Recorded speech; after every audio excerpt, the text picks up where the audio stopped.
Bonjour. Nous allons faire une déclaration très rapide sur la manière dont la situation des ressortissants ukrainiens en Espagne est en train d'être régularisée.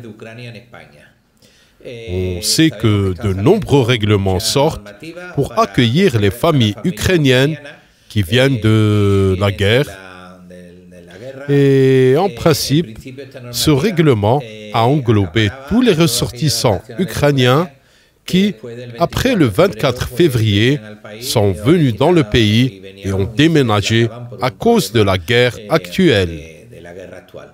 Plus tard, il a également été entendu au reste des Ukrainiens, même s'ils se trouvaient déjà en Espagne de n'importe quelle manière que ce soit, légale ou non, car on suppose qu'ils ne peuvent pas retourner dans le pays dans la situation actuelle. Donc, toutes ces réglementations sont publiées en permanence, mais ici, ce dont nous allons nous focaliser, c'est de la réalité de la procédure ou de certaines procédures que nous avons déjà réalisées.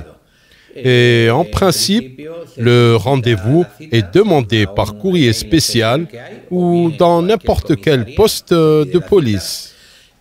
Et vous êtes dirigé normalement vers la brigade d'immigration de votre province. Et le rendez-vous est très court, il prend 3 ou 4 jours. Il existe des bureaux spéciaux où ils ne doivent recevoir que des Ukrainiens principalement. C'est très simple.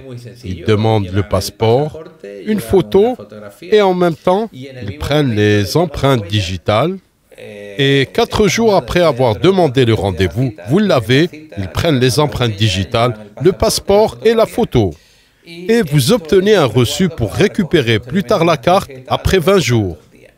C'est une carte d'identité taille qui vous permet de travailler et de résider en Espagne et elle permet également la prise en charge médicale de toute la famille ainsi que la scolarisation des enfants au même titre qu'un ressortissant espagnol ou européen, absolument tout comme un espagnol. Et ils reçoivent beaucoup de soutien des autorités de différentes entités. Par exemple, à Malaga, l'université donne aux Ukrainiens des cours d'espagnol gratuits. Et la police a un traducteur et un département exclusivement pour cela. Et en réalité, l'Espagne, comme le reste des pays européens, prête toute son attention vers l'aide aux ressortissants ukrainiens. Eh bien, nous voulions simplement que vous voyiez à quoi ressemblait la procédure dans la réalité en dehors de la réglementation appliquée. Salutations.